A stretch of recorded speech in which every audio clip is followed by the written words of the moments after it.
Halo, selamat malam teman-teman se-Indonesia. Hari ini tanggal 21 bulan 5 tahun 2020. Saya tadi baru melihat video yang dibagikan teman-teman dari pahlawan-pahlawan garis depan pejuang COVID, dokter, bidan, perawat.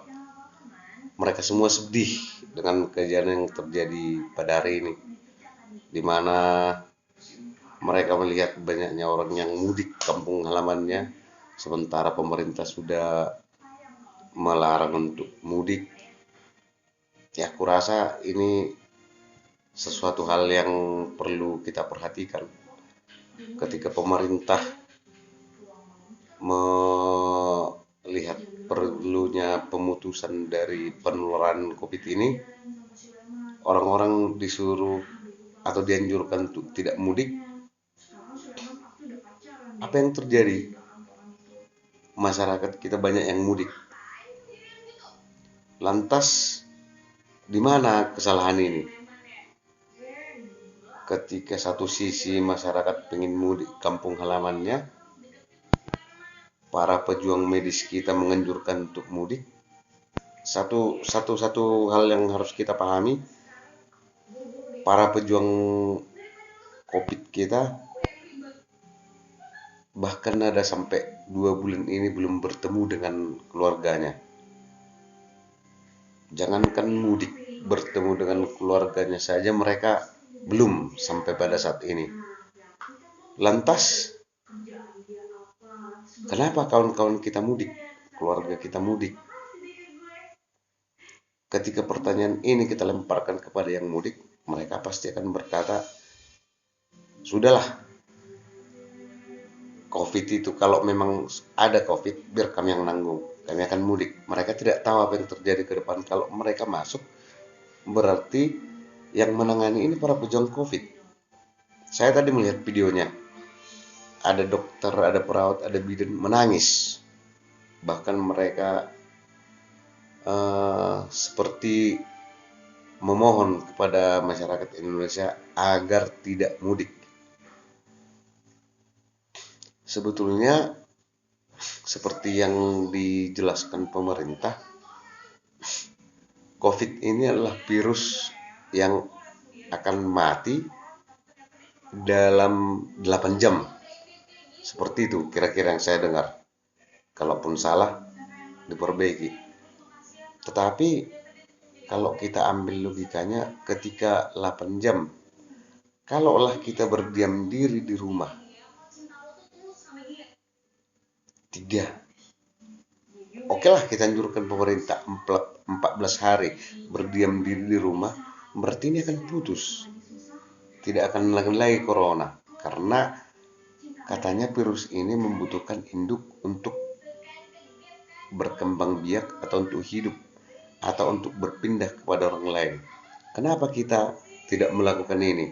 Seperti yang dilakukan kata para pejuang medis kita. Apa yang salah dalam diri kita?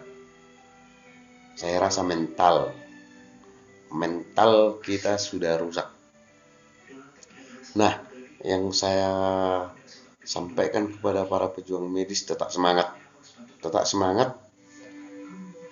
Para pejuang medis, kita minta kepada pejuang medis seluruh Indonesia, berharap kepada Bunda Anda, jangan pernah menyerah. Jangan pernah menyerah. Ketika tagar terserah kepada Indonesia dikumandangkan, oke lah, tagar itu berkembang tidak apa-apa, tetapi jangan pernah menyerah. Ini semata-mata hanya penyakit mental yang sudah rusak.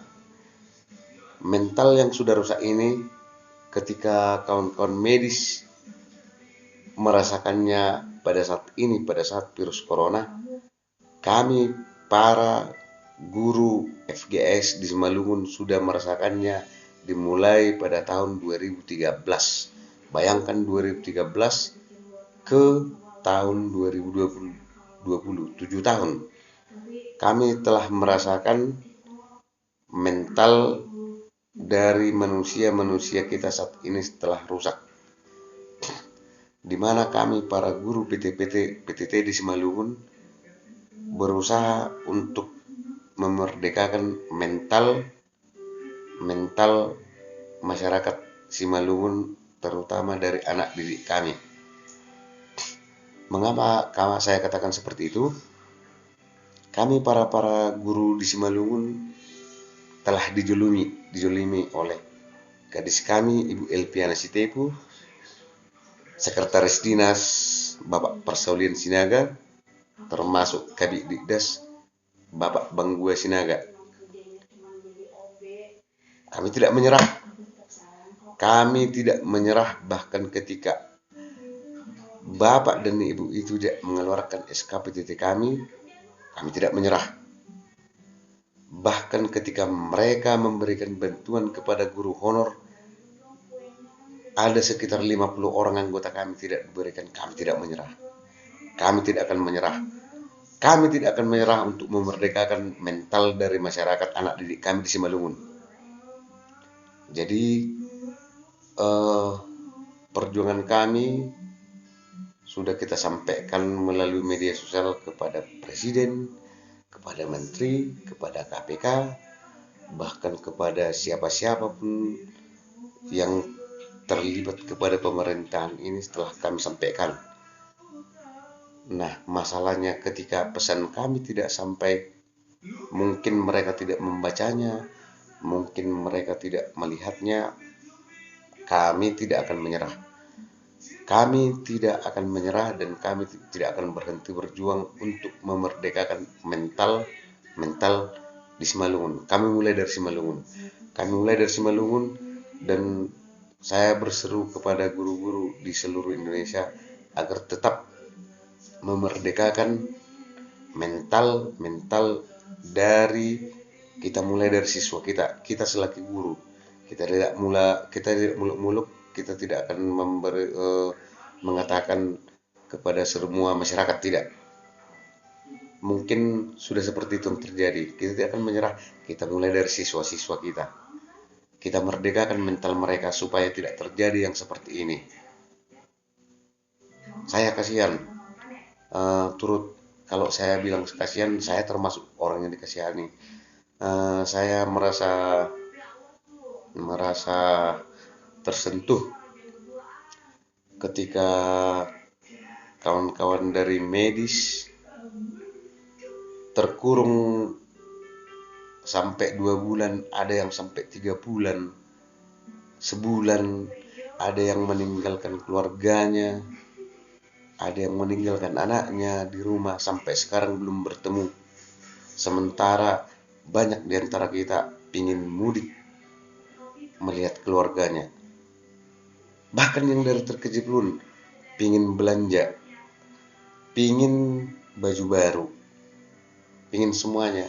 Apakah kita sedikit pun, apakah kita memikirkan perasaan mereka yang telah berjuang di garis depan, memikirkan mereka? Saya rasa tidak. Mental kita rusak. Jadi sembari kita mendoakan kawan-kawan kita di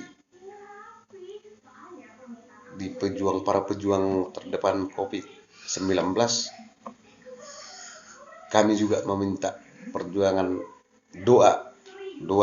Kami minta doa dari seluruh masyarakat Indonesia. Kami akan mulai dari Simalungun.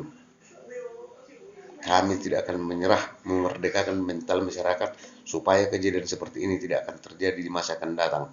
Ketika mental kami sudah bagus, kami akan mengajarkan kepada anak didik kami supaya mentalnya lebih bagus lagi, supaya yang terjadi seperti ini, seperti sifat yang apatis, yang memikirkan diri sendiri, yang bisa bersikap peduli kepada orang lain, peduli terhadap bangsa ini. Saya rasa tidak muluk-muluk. Di samping kita tetap berjuang kepada para pejuang COVID-19 di garis terdepan, kami minta dukungan seluruh masyarakat Indonesia supaya mendoakan kami juga. Ada sekitar 50 orang pejuang guru Simalungun yang SK-nya tidak diberikan, tetapi melawan, bahkan bantuan berupa beras dari pemerintah kami sendiri tidak diberikan kepada kami karena menganggap kami membangkang. Ingat Bapak Ibu, kami bukan pembangkang. Kami hanyalah setitik-titik terang yang akan terus mengupayakan memerdekakan mental dari anak didik kami. Kami bukan siapa-siapa, kami hanyalah guru honor di Simalungun. Terima kasih. Salam pejuang mental. Horas.